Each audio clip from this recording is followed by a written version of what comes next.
il est mort. Et écoutez la conclusion de Joseph, de Jacob, dans Genèse chapitre 37 au verset 37. Il dit, c'est en pleurant que je descendrai vers mon fils au séjour des morts. Et il pleurait son fils Joseph. Il dit que c'est en pleurant que j'irai dans le séjour des morts. Donc le reste de la vie de Jacob, jusqu'au jour où il a rencontré Pharaon, c'était une vie où il était en train de pleurer son fils. C'est pourquoi lorsqu'on lui pose la question, quel est le jour des années, le nombre des jours des années de ta vie, il peut répondre qu'ils sont peu nombreux et mauvais. Es-tu capable, bien-aimé, toi qui m'écoutes cet après-midi, de pouvoir donner un qualificatif à ta vie? Nous avons donné le résumé de ce qu'a été la vie de Jacob. Mais bien-aimé, j'aimerais que tu puisses faire aussi le résumé de ce qu'a été ta vie. Qu'avant d'entrer dans 2015, que tu puisses faire une évaluation de ce qu'a été ta vie. De ce qu'a été 2015 pour toi. La deuxième vérité, c'est qu'il faut être capable de faire un bilan quantitatif. Quantitatif. Non pas en termes de quel âge tu as. Il savait quel âge il avait. Il avait dit, j'ai 130 ans. Mais il dit que ces jours sont peu nombreux. Quand on dit peu nombreux, c'est qu'on compare par rapport à quelque chose d'autre. Il faut avoir un cadre de référence. Quand tu dis j'ai beaucoup d'argent, c'est par rapport à qui? Par rapport à Bill Gates ou bien c'est par rapport à un vendeur d'arachides au coin de la rue? C'est toujours comparativement à quelqu'un. Et voilà qu'il dit par rapport au nombre des années, des jours de mes pères. Il s'est comparé. Et nous avons lu dans le psaume 90, je vais lire encore, psaume 90, au verset 10, il est écrit, les jours de nos années s'élèvent à 70 ans, et pour les plus robustes à 80 ans. Et l'orgueil qu'on en tire n'est que peine et misère, car il passe vite et nous nous envolons. Le nombre de nos jours, ça passe très vite.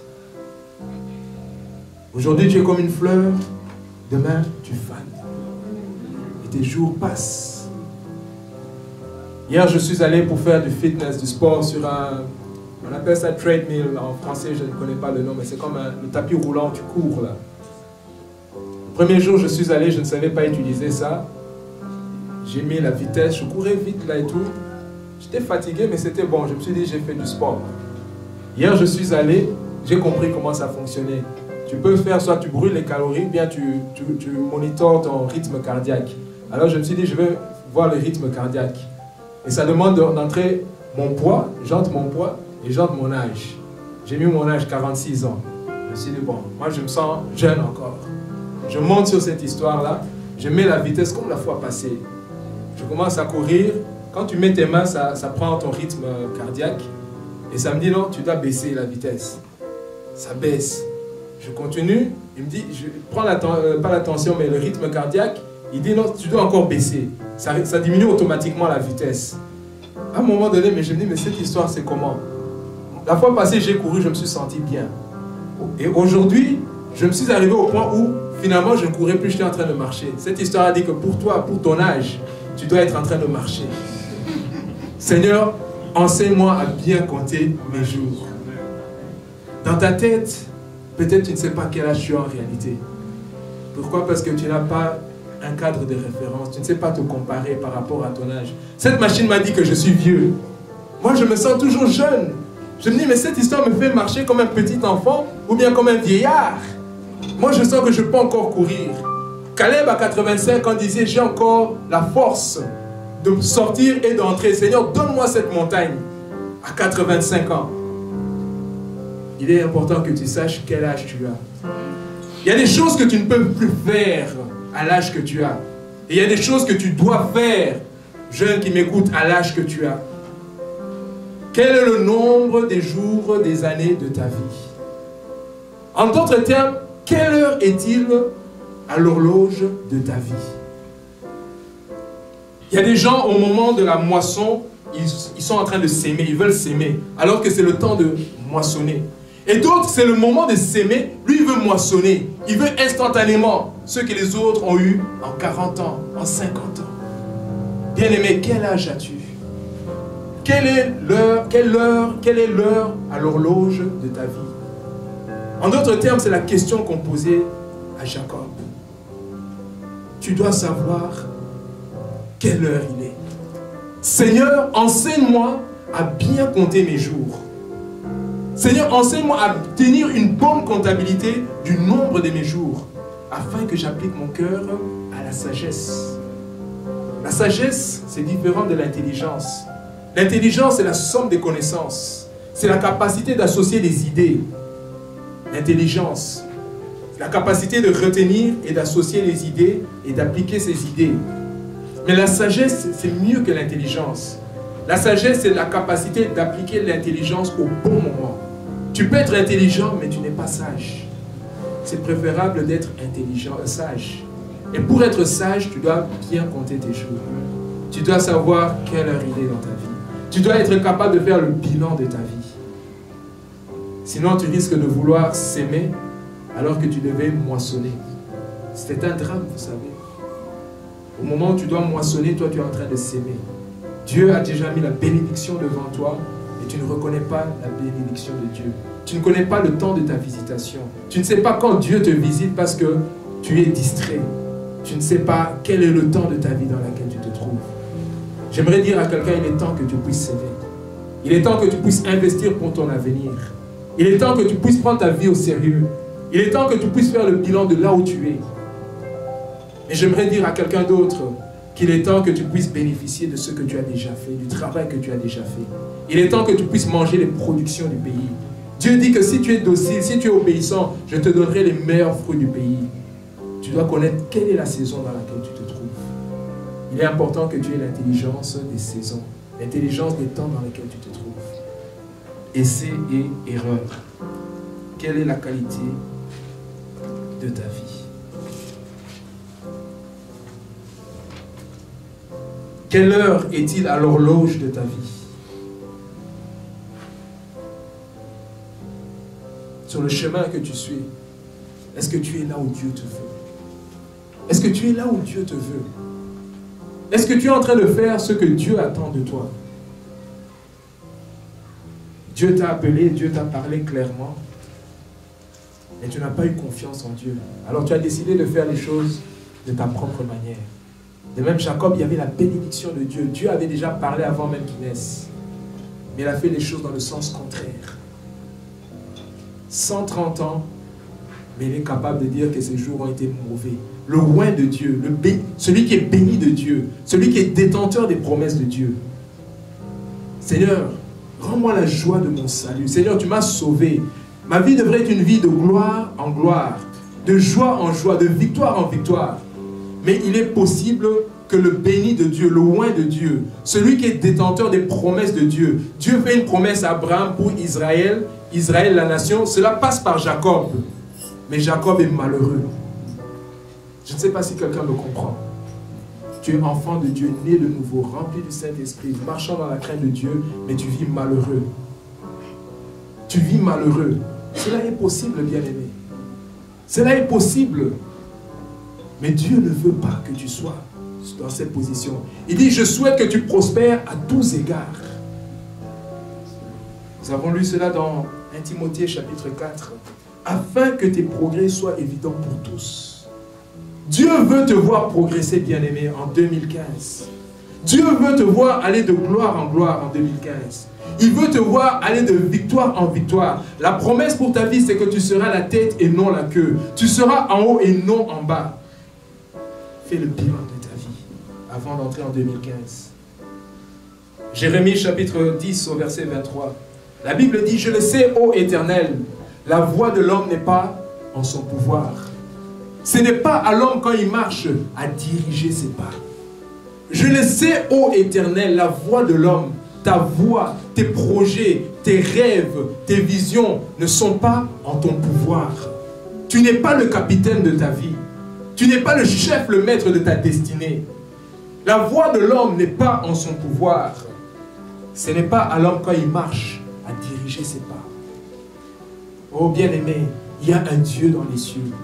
La fois passée, nous avons parlé de la vie d'Esther et de Haman, plutôt Esther et de Mardoché. La providence divine, la main de Dieu dans ta vie. La main invisible de Dieu qui te quitte. C'est pourquoi ne résiste pas à la voix de Dieu. Ne résiste pas à l'instruction que Dieu te donne. Développe une sensibilité à l'écoute de la voix de Dieu. Il a dit, je te montrerai le chemin que tu dois suivre. Je t'instruirai. Dieu veut te parler. Dieu veut te montrer le chemin. Il dit que Dieu cependant parle tantôt d'une manière, tantôt d'une autre, sans que personne y prenne garde. Aujourd'hui, bien-aimé, Dieu veut que tu mènes ta vie selon ses instructions. Non pas selon tes propres désirs. Non pas selon les désirs, la vanité de ton cœur, je voudrais dire. Dieu ne veut pas que ta vie soit une vie d'échec et d'erreur, d'essai et d'erreur. Une vie de tâtonnement. Bien-aimé, médite maintenant sur la qualité de ce qu'a été ta vie. Moi, je me rappelle, quand j'étais au pays, j'ai tenté je ne sais combien de choses. Je l'ai dit à ma honte, mon objectif c'était qu'avant l'âge de 30 ans, j'ai $1 million. C'était ça mon objectif. Vous savez, c'était la vanité. Je suis allé à Chikapa, c'est dans une zone minière. On est allé chercher les diamants. On a travaillé. C'est le travail le plus dur du monde, la prospection. Ceux qui font même le pétrole et tout, c'est vraiment les travaux les plus durs. Parce que vous cherchez quelque chose que vous ne voyez pas. Rien ne vous dit que ce que tu cherches est là. Mais vous êtes en train de passer 3 mois dans la forêt. Et le soir, quand vous êtes autour du feu, vous vous encouragez. Quand j'aurai de l'argent, je m'achèterai un camion, je m'achèterai des parcelles. Et c'est ce qui vous nourrit d'espoir. Bien aimé, peut-être que tu es en train de te nourrir de fausses espérances. De fausses espérances. On est allé faire des campagnes dans l'Équateur, dans le Bandundu. Hein? On part, on revient, les choses se perdent. C'est compliqué. La voix de l'homme n'est pas en son pouvoir. Une vie d'essai et d'erreur. Si je devais faire la sommation de tout ce que j'ai fait dans ma vie, je pense que je tutoierais Bill Gates. Mais résultat, 0. Pourquoi? Parce que Dieu avait d'autres destinées pour moi. Vous savez, Dieu peut t'appeler au ministère. Tu vas résister. Celui que Dieu appelle et qui répond automatiquement, je pense qu'il n'est pas prêt. Lorsque Dieu t'appelle, tu es comme Jonas. Et quelqu'un m'avait dit, Richard, peut-être que si les choses ne marchent pas, c'est parce que tu es en train de résister à la voix de Dieu. Et parfois, quand tu résistes à la voix de Dieu, non seulement tu es victime, mais aussi ceux qui sont autour de toi deviennent victimes. C'est pourquoi il est temps que tu cherches à faire ce à quoi Dieu t'a appelé. Ne résiste pas à la voix de Dieu. Quelle est la qualité de ta vie? Quel est le nombre des jours, des années de ta vie? Dieu veut que tes progrès soient évidents aux yeux de tous. Dieu n'est pas un Dieu de soustraction. Dieu n'est pas un Dieu de division. Il est un Dieu d'addition. Et plus que d'addition, il est un Dieu de multiplication. Il veut que tu ailles de gloire en gloire. Le plan de Dieu pour ta vie, c'est que 2015 soit meilleur que 2014. Il te veut excellent. Il veut que tu excelles. Il veut que tu sois lumière là où tu as établi. Une vie qui va de dégringolade en dégringolade, ce n'est pas le plan de Dieu. Ce n'est pas le plan du Dieu de la Bible. Ce n'est pas son plan. Le malheur atteint souvent le juste, mais l'Éternel en délivre toujours. Toujours. Dieu veut que tu termines tes jours rassasiés de jour. Heureux, béni. Béni sous toute forme. Je ne parle pas seulement de la bénédiction matérielle, parce que ça c'est la moindre même. Il veut que tu sois heureux dans ton mariage, heureux avec tes enfants. Il veut que tu vois tes enfants obtenir des diplômes, se marier, des bons mariages solides et stables. Et en même temps, au surplus, Dieu te donnera l'argent, les voitures, les maisons, tout ce que tu veux, la santé. Ça, c'est le par-dessus tout que Dieu te donnera. Amen. Amen. Nous allons incliner nos têtes et nous allons prier. Bien-aimé, tu vas prier maintenant pour ta vie. Je ne connais pas ta vie. Je ne sais pas où tu es. Je ne sais pas quelle heure il est à l'horloge de ta vie. Toi-même, tu te connais. Tu te connais. Tu connais ta vie. Et tu connais aussi les plans de Dieu pour ta vie. Quel âge as-tu? Quel est le nombre des jours, des années de ta vie? Bien-aimé, fais le bilan. Fais le bilan de ta vie. Seigneur, 2015 arrive. Éternel, qu'est-ce qui n'a pas marché en 2014? Seigneur Jésus, qu'est-ce qui n'a pas marché? Toi, tu as dit, je suis le chemin, je suis la vie et la vérité. Seigneur, je veux marcher sur ce chemin. Le chemin de ma vie, c'est Jésus-Christ. La vérité de ma vie, ce n'est pas les factures qui tombent comme la pluie, mais c'est Jésus-Christ de Nazareth qui est la vérité. Éternel, c'est toi le véritable. Éternel Yahweh, tu es ma vie. Tu es ma vie. La vie véritable, c'est toi, Seigneur Jésus-Christ. C'est pourquoi je voudrais que tu puisses me parler de 2015. Seigneur, je ne veux pas rêver ma vie, mais je veux vivre mon rêve, éternel Yahweh. Je veux entrer dans ma destinée, Seigneur mon Dieu. Je veux entrer dans les plans que tu as pour ma vie. Tu avais des plans pour Jacob. Tu avais dit, j'ai aimé Jacob. Tu as dit qu'il sera plus puissant que son frère.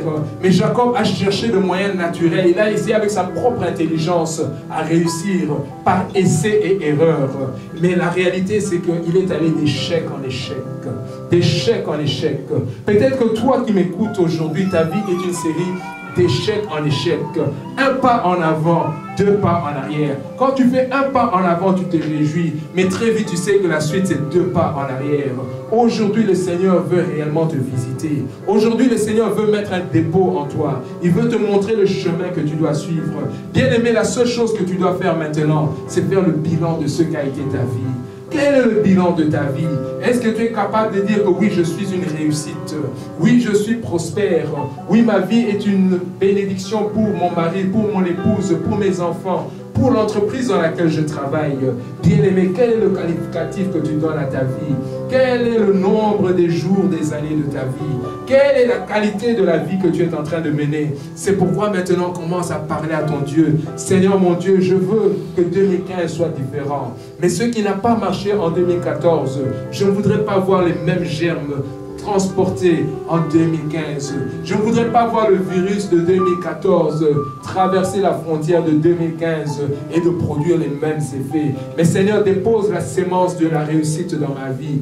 Parle-moi, éternel Yahweh. En d'autres termes, Seigneur, parle-moi, Seigneur mon Dieu. Dépose dans mon cœur ta réalité, ta vérité, éternel Yahweh, car ta parole est la vérité. Oui, Seigneur Jésus-Christ, parle-moi directement, éternel Yahweh. Parle-moi, Seigneur mon Dieu, de 2015, éternel Yahweh. Montre-moi le chemin que je dois suivre, Seigneur Jésus-Christ.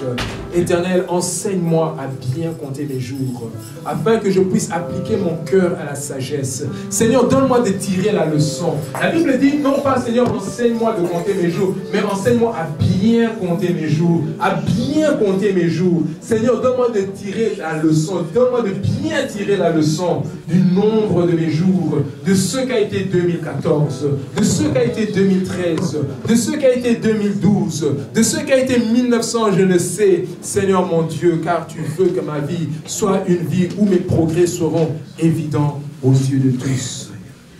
Seigneur Dieu des armées, tu vois et tu entends la prière de ton peuple. Éternel, tu entends et tu écoutes, Seigneur mon Dieu, attentivement la prière de ton peuple. Éternel Yahweh, nous venons à toi parce que nous sommes sans force, éternel Yahweh. Nous venons à toi, Seigneur mon Dieu, parce que tant d'énergie a été dépensée. Tant d'énergie ont été dépensées, Seigneur mon Dieu, dans des projets de néant. J'aimerais dire à quelqu'un, quand tu entreprends les choses, Dieu déjà sait que cela va à l'échec. Et du reste, il y a quelqu'un à qui Dieu t'a même déjà parlé clairement que ce que tu as commencé là ira à l'échec. Dieu te dit clairement que ça va échouer. Mais tu es comme quelqu'un qui doute même Dieu. Tu doutes même la parole de Dieu. Et tu essaies de tes propres efforts. C'est pourquoi aujourd'hui le Seigneur te dit, repens-toi. Fais demi-tour. Fais demi-tour. Cherche ma face. Cherche ma face. Cherche ma face. Car il est celui qui a dit, je te montrerai le chemin que tu dois suivre. Dieu est celui qui va te montrer la voie à suivre. Il te dira par où tu iras, par quel chemin tu devras passer. Il a dit, je t'instruirai, je te montrerai le chemin que tu dois suivre. Dieu veut créer une différence maintenant. Il veut créer une différence entre celui qui le sert et celui qui ne le sert pas. Dieu veut que réellement ta vie soit un témoignage. Vous savez, lorsque Dieu voit Job, Dieu peut se vanter devant Satan en disant qu'il n'y a pas un homme intègre sur la face de la terre comme Job. En 2015, Dieu veut se vanter. Si Dieu veut se vanter, il va t'utiliser toi. Il va t'utiliser toi comme un témoin. Il va dire voilà ce que la gloire de Dieu peut faire dans la vie d'un homme. Voilà ce qu'un homme peut faire avec Dieu. Voici ce qu'un homme béni peut faire avec l'Éternel, son Dieu. C'est ce que Dieu veut faire avec toi. Il te demande une seule chose. Fais le bilan de ce qu'a été l'année 2014. Ce qui n'a pas marché, ce qui a marché. Et si ça a marché, mais tu ne sais pas expliquer comment ça a marché, c'est qu'en réalité, cela n'a pas marché. Je voudrais te dire, cherche la face de Dieu en 2014. En 2015, cherche la face de Dieu. Tendre Père, nous te bénissons pour cette heure. Nous te bénissons pour ce qu'a été ces moments dans ta présence. Éternel Yahweh, tu m'as parlé.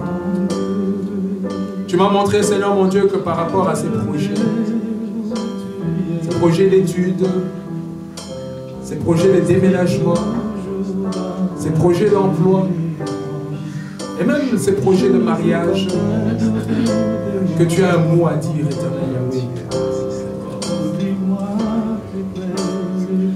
Je connais une personne qui,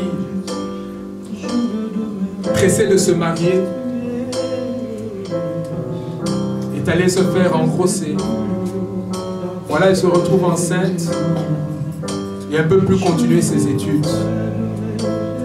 Toute sa vie a été gâchée à cause d'un mauvais départ.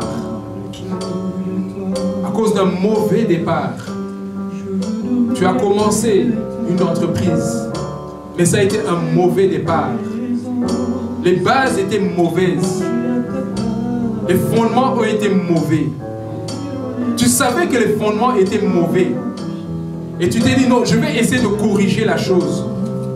La fondation n'était pas bonne, mais lorsque tu étais en train de bâtir, tu t'es dit, je vais essayer de corriger. Tu as essayé de corriger sur une erreur. Tu es en train de baser ta vie sur une erreur. Tu es en train d'essayer de modifier ta vie sur une erreur. Le Seigneur aujourd'hui te dit, reviens au fondement. Tu ne peux pas réussir sur base d'une erreur. Tu ne peux pas corriger ta vie sur base d'une erreur. Dieu est celui qui redonne la vie à ceux qui étaient morts. Dieu est capable de te refaire. Dieu est capable de te refonder. Dieu est capable de recommencer à zéro avec toi. Et du reste, j'aimerais te dire qu'avec Dieu, il t'a dit, il a promis que je rembourserai les années qui avaient été dévorées. Il remboursera les années qui avaient été dévorées. C'est pourquoi j'aime te dire à toi qui m'écoutes aujourd'hui, tu es dans cette salle, Dieu veut recommencer avec toi. Dieu veut un nouveau départ avec toi. Il veut un grand départ avec toi. Il veut un départ où lui sera l'associé de ta vie. Il sera avec toi et il te conduira à la réussite. Les années qui ont été dévorées, ne considère pas les choses qui sont passées. Ne considère pas ce qui est ancien. Ne prends pas ton temps à regarder ce qui est en train de disparaître. Dieu est sur le point de faire une chose nouvelle avec toi. Il est sur le point de faire une nouvelle chose avec toi. Je parle d'un nouveau départ dans ta vie. Je parle d'un nouveau départ dans ta vie. Tu avais fait un mauvais départ, mais il est celui qui va te donner un nouveau départ. Avec Dieu, avec Dieu. Je connais un évangéliste qui disait, si ton Dieu est mort, essaie le mien. Aujourd'hui, prends l'engagement de prendre un départ avec Jésus-Christ de Nazareth. Il est le secours qui ne manque jamais dans la détresse. Il est le bon berger. Il a dit que l'Éternel est mon berger. L'Éternel est mon guide. L'Éternel est mon chemin. Je ne manquerai de rien. Je ne manquerai de rien. Si toi tu es là aujourd'hui et que tu as besoin d'un nouveau départ, j'aimerais te demander de lever ta main là où tu te trouves. Lorsque je te demande de lever ta main, c'est un acte de foi que tu es en train de faire. Lorsque tu fais ce mouvement, c'est un mouvement qui s'associe à ta pensée. Tu es en train de dire, oui Seigneur, je suis là devant toi. Je reconnais que j'ai fait un mauvais départ. Je suis peut-être en train de faire fausse route. Mais dans mon orgueil, je me suis dit, je vais corriger. Je veux corriger. Bien aimé, tu ne vas pas corriger Dieu. Laisse le Seigneur t'accompagner. Laisse le Seigneur te montrer le chemin à suivre. Oh, je le sais, Éternel. La voix de l'homme n'est pas en son pouvoir. Ce n'est pas à l'homme quand il marche à diriger ses pas. Seigneur, je t'abandonne ces bien-aimés qui ont levé leurs mains. Éternel, oui, nous nous avons fait fausse route. En levant la main, ils disent, nous avons fait fausse route. Nous avons fait un mauvais départ. Et voilà beaucoup d'énergie, beaucoup de temps dépensé et gaspillé, Seigneur mon Dieu. Mais aujourd'hui, Seigneur, à l'écoute de ta parole, à l'ouïe de ta parole, nous avons pris cette décision de t'associer, Seigneur, dans cette entreprise. En 2015, Seigneur Jésus-Christ, nous n'allons pas faire un pas sans toi, Seigneur Jésus-Christ. Nous n'allons pas entreprendre sans toi, Seigneur Jésus-Christ. De telle sorte qu'en 2015, à la fin de 2015, nous pourrions dire avec l'assurance, l'Éternel a été pour nous un secours. Il est le secours qui ne manque jamais dans la détresse. L'Éternel nous a fait du bien. Et nous pouvons dire que Dieu nous a ramenés de la mort à la vie. Seigneur, nous te disons merci. Vous pouvez baisser vos bras s'il vous plaît. Seigneur, merci pour ces bras qui se sont levés. Merci pour ces bien-aimés, Seigneur, qui ont pris cet engagement avec toi. Ils ont pris cet engagement que leur vie, Seigneur, ne leur appartient pas. Et que leur vie, c'est toi, Jésus-Christ de Nazareth. Père, ma prière. Et je prie pour tout le monde, même pour tous ceux qui n'ont pas levé les mains.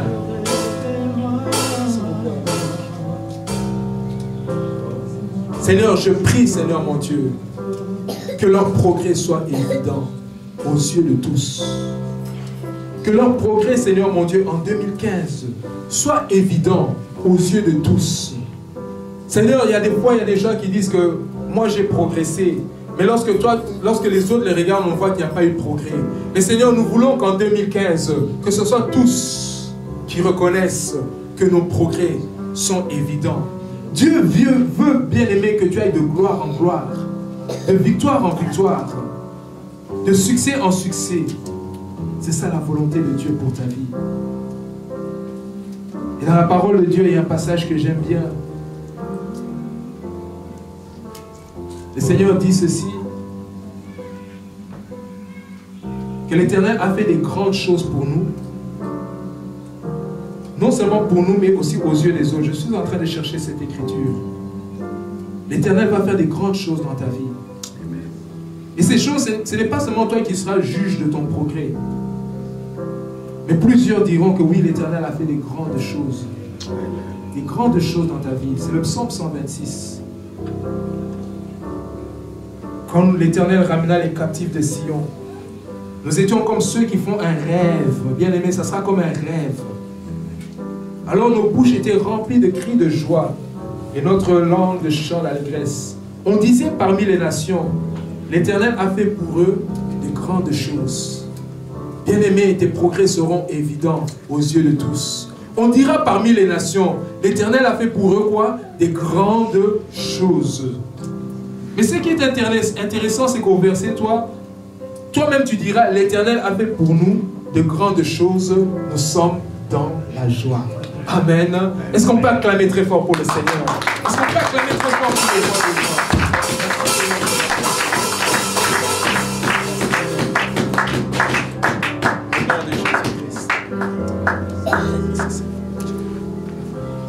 Alléluia, nous continuons à prier. C'est vraiment un très bon message, un message qui nous interpelle tous. Je pense que c'est un message qui est arrivé à point et surtout que c'est le dernier dimanche de l'année, le dernier dimanche du mois. Alléluia.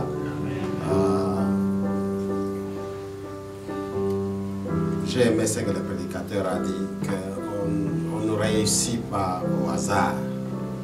Si tu as fait un hasard dans un domaine quelconque et que tu es parvenu à réussir, eh bien, la première chose c'est que dans ta mémoire, tu ne connais même pas comment tu as fait. Alléluia.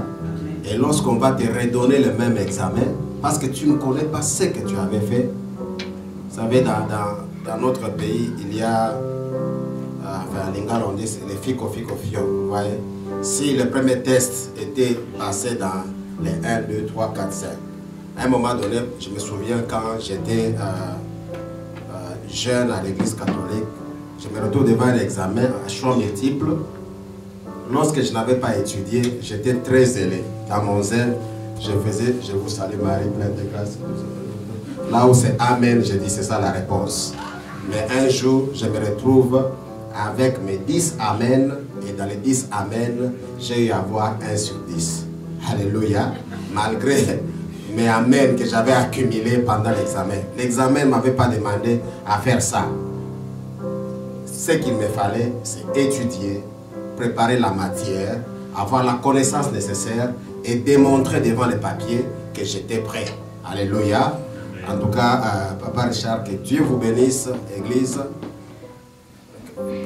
C'est vraiment un message. Je pense que pour les quelques jours qui nous restent, et je dirais même que ce bilan